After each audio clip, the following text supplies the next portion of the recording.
morning, Las Vegas, and welcome to A Healthier Tomorrow, the #1 community health radio show right here on Power 88, the People Station. I'm Will Rucker, and I am so glad you've joined us for a meaningful and uplifting conversation today.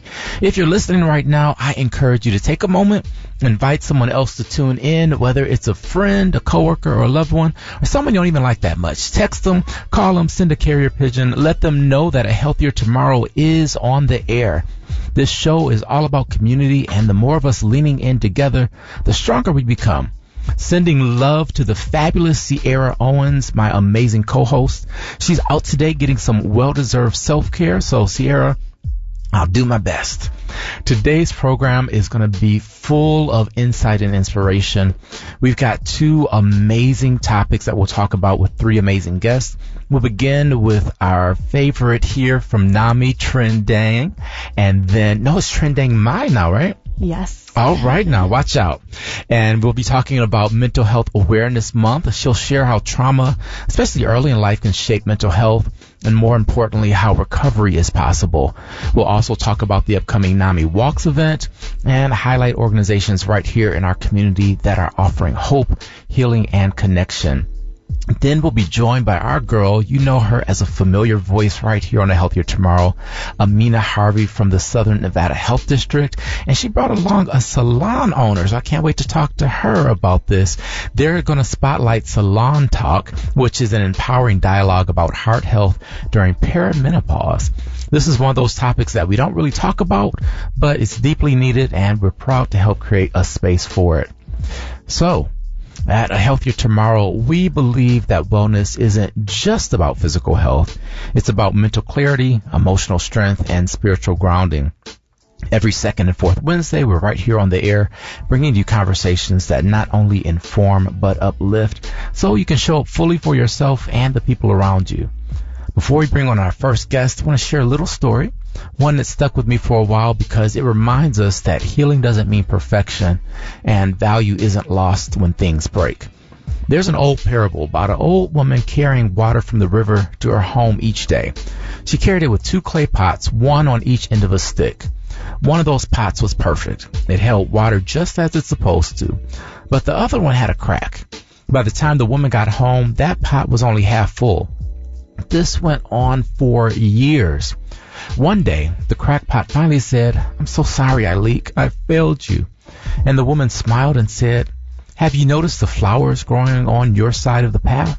I planted seeds there knowing you would water them every day." See, what the pot saw as a flaw was actually its gift.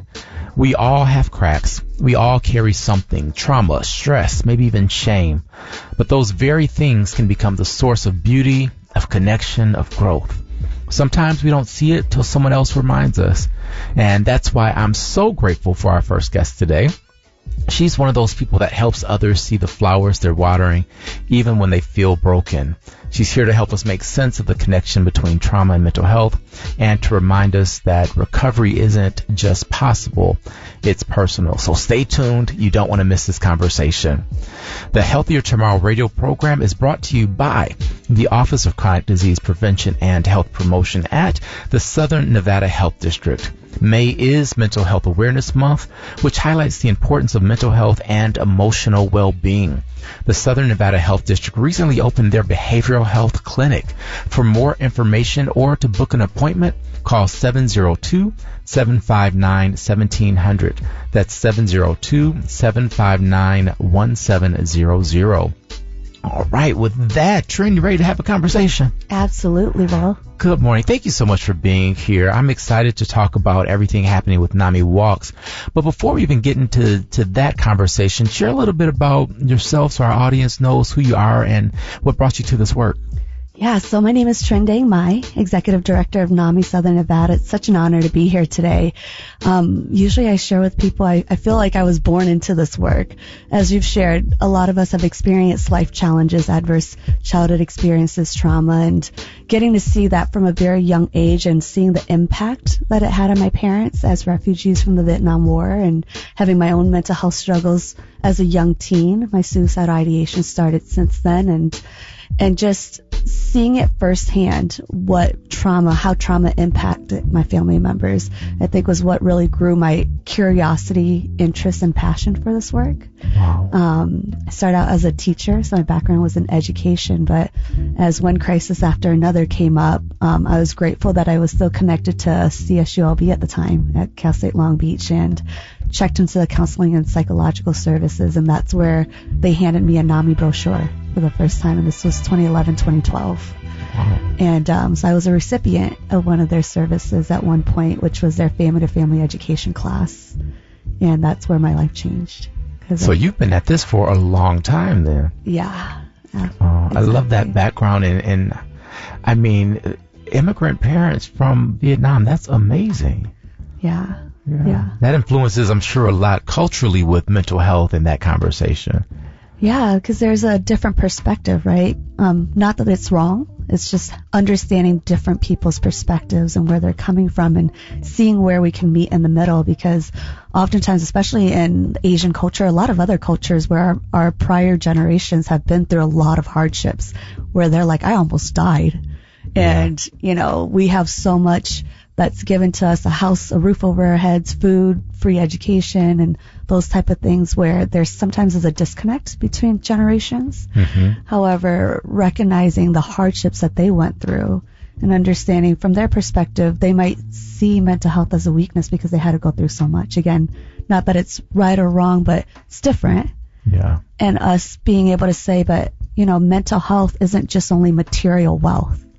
Mental health is about our feelings and emotions, and even though we have this material wealth that maybe they didn't have, or maybe we're not, on the brink of death, but there's trauma that impacts us as a young child, where sometimes it might feel like we're on a brink of death, even though we're not in war. That's so important to say. I know growing up, my family was one of those families where you don't know what tired is, you don't know what sad is because you're too young, but it does impact you even as a child.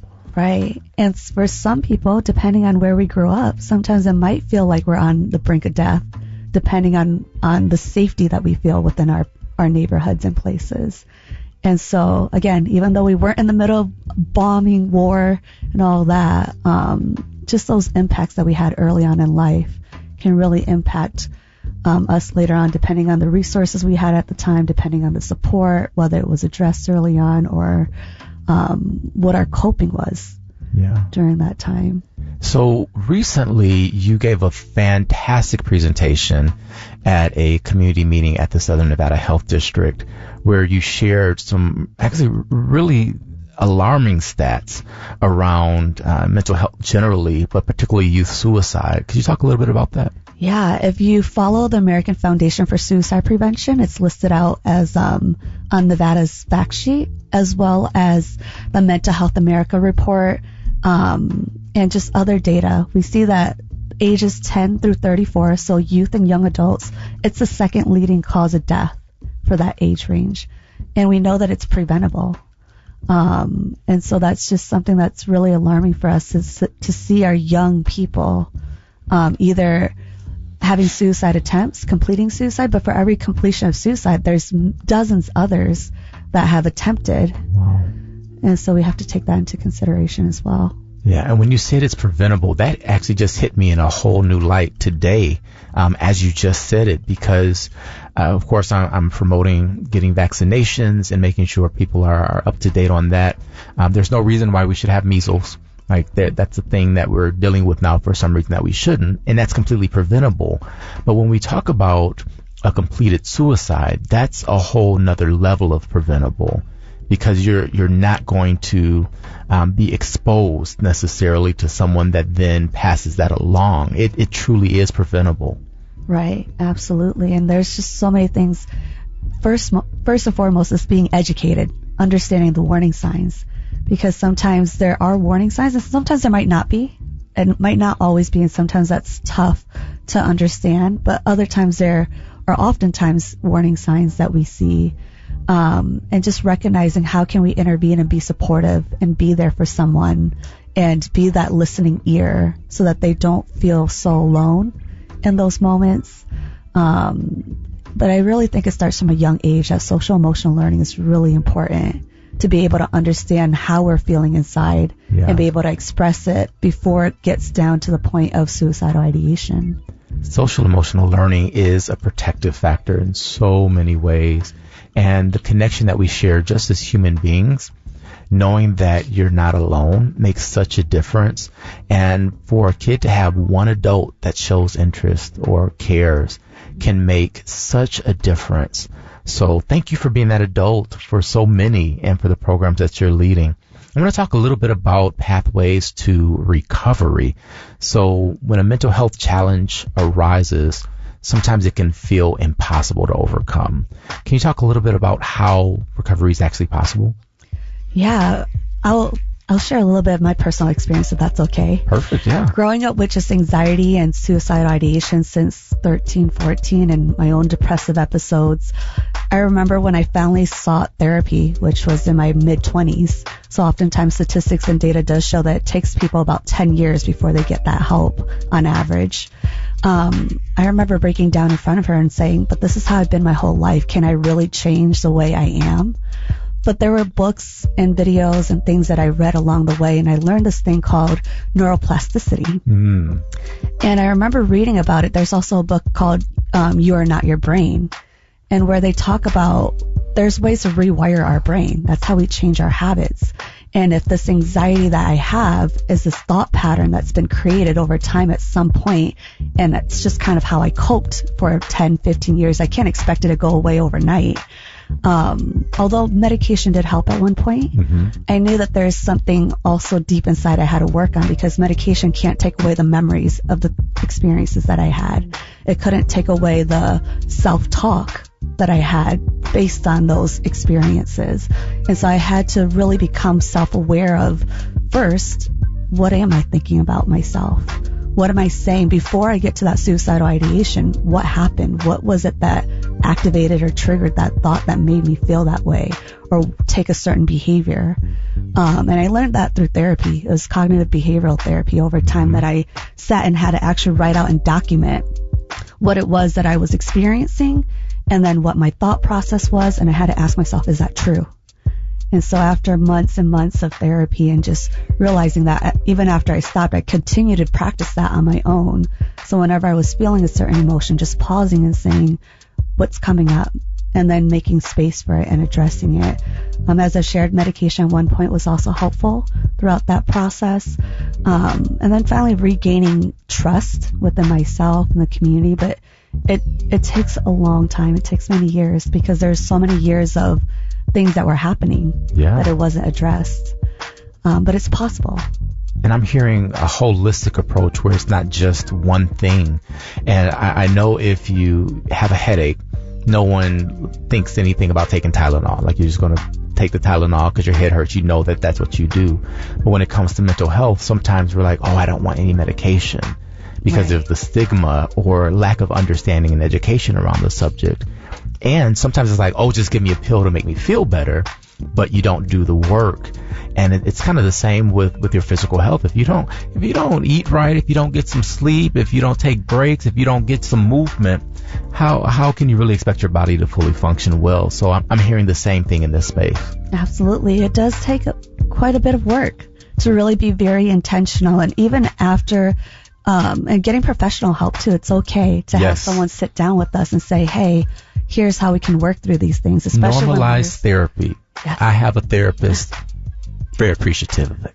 Absolutely. And understanding that there's different types of therapy, because cognitive behavioral therapy worked at one point, but I got to a point where I said, okay, I'm aware now, but I'm still doing these behaviors. Like, how do I stop it? I don't know how to.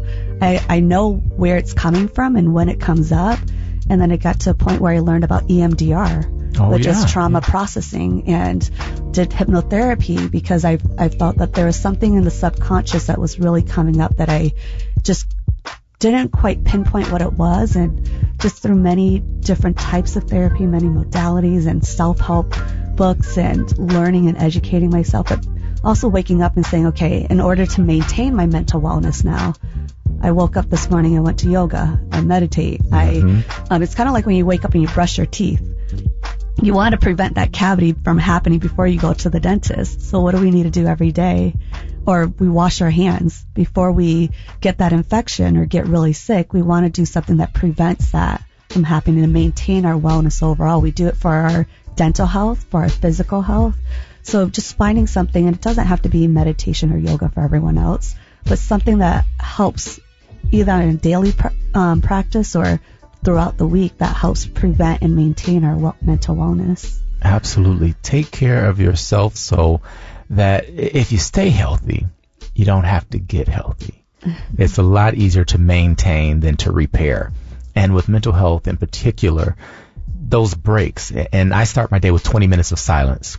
I added that to my meditation routine because my brain is just so active and I do so much throughout the day. I needed that pause to just be. And that has made such a difference in my mental health. So find a practice that works for you, whether it's journaling. I love yoga. Don't do it as much as I used to. I used to be real limber and flexible, but yoga doesn't necessarily have to be all the pretzels and all of those positions. There are tons of different varieties. We've got hip hop yoga.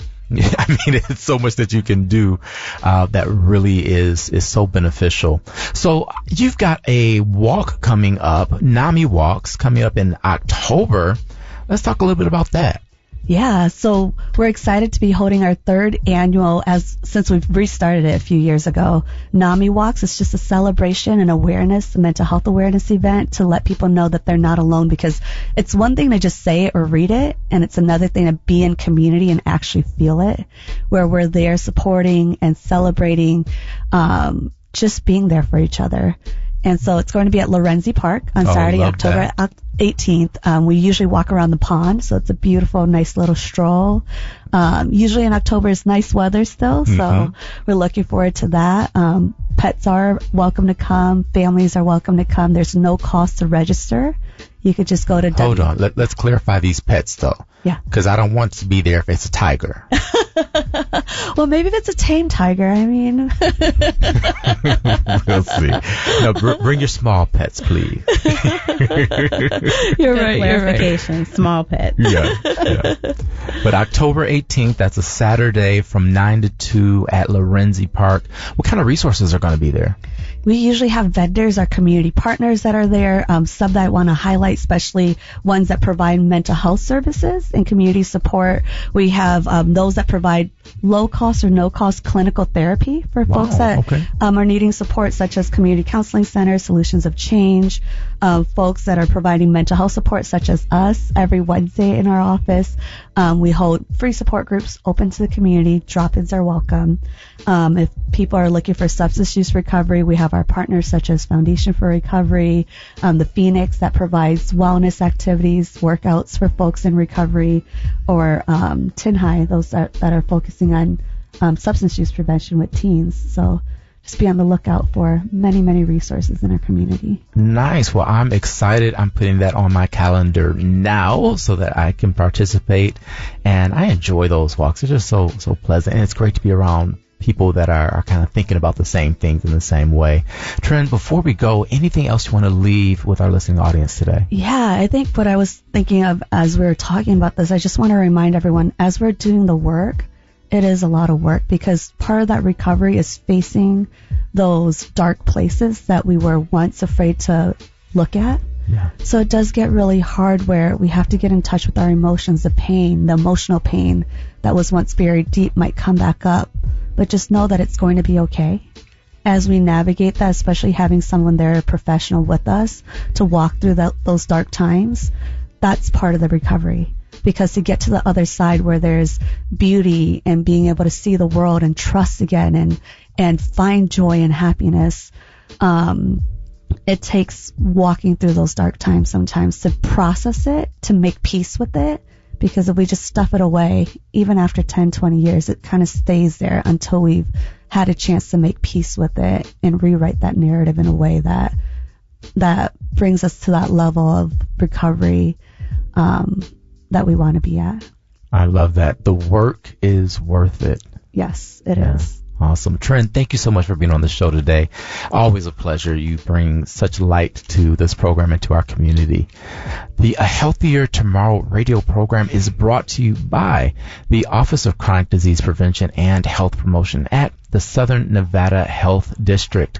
Join us for the upcoming Salon Talk on Sunday, May 18th at Ego Trip Salon from 3 p.m. to 5 p.m. This Salon Talk will include an empowering and informative discussion about heart health during perimenopause. Expert panelists will share practical tips and guidance on managing heart health through diet, exercise, and lifestyle changes. Join us on the 18th for Salon Talk. And joining us is Amina Harvey, who you know and love. Would you introduce yourself and your special guest?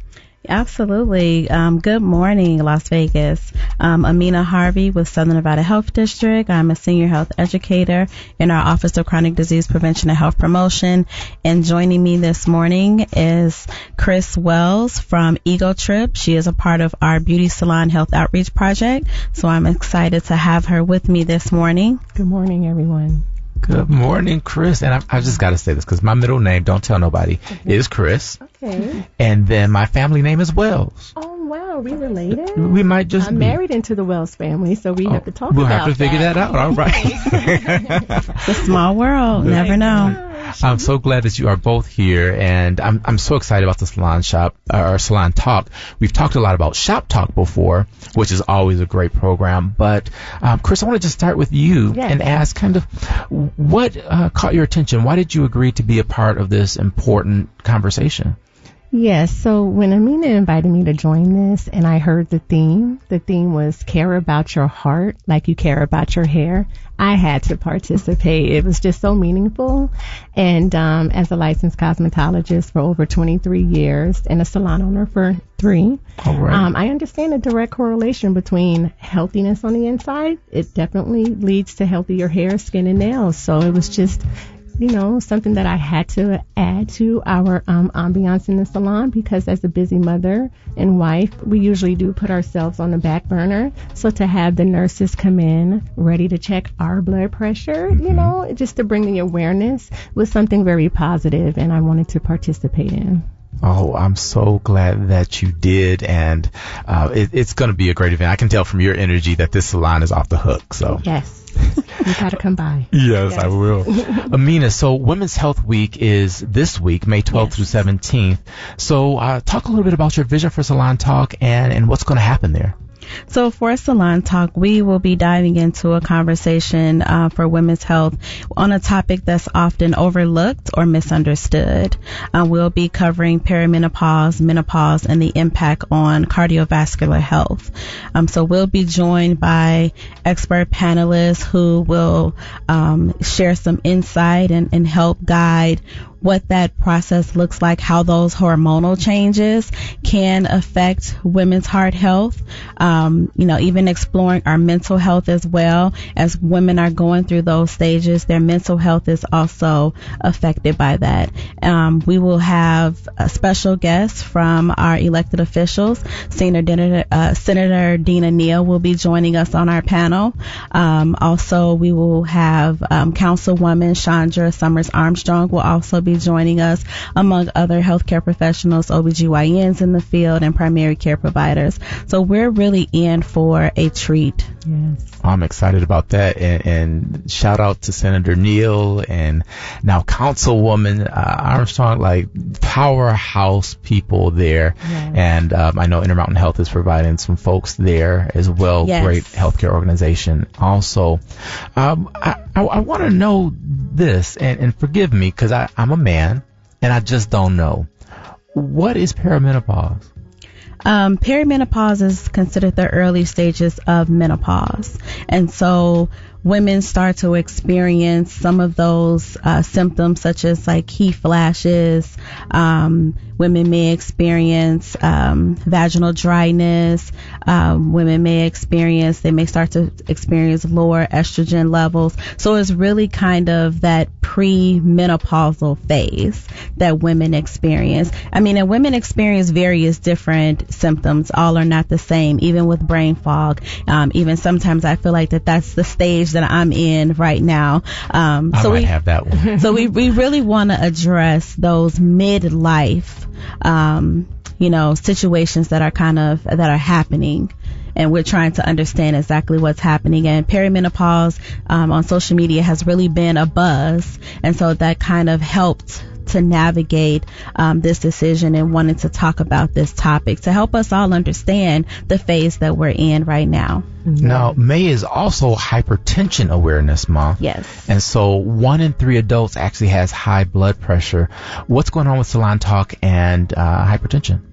So during Salon Talk, since one of the other main focuses will be talking about heart health, because cardiovascular disease is the leading cause of death in women. So we also will be having blood pressure screenings will be offered. So we will be addressing the hypertension piece of it as well, and what you can do to prevent or lower your risk for developing hypertension, because that is a contributing factor of heart disease. Yeah, it's a silent killer, right? Yes. Yeah. So what is a normal blood pressure? They're going to get it taken, but what's the normal for someone?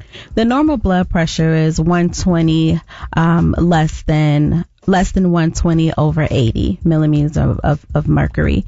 And so that's where we would like to see it. Of course, as people meet with their primary care providers, their baseline blood pressure may vary, but that is the normal blood pressure as recommended by the American Heart Association. Awesome. Well, know your numbers. That is so important. And I want to thank Chris and Amina for this effort and for getting us healthcare in our community, where it's accessible, where it's comfortable, where we can come in, have a conversation, ask the questions we need to know, and get the answers from people who care. So thank you both for being here. Trinh, as always, thank you for being here and talking about mental health. Just real quick, in 15 seconds, Chris, how much listening do you do when you do hair?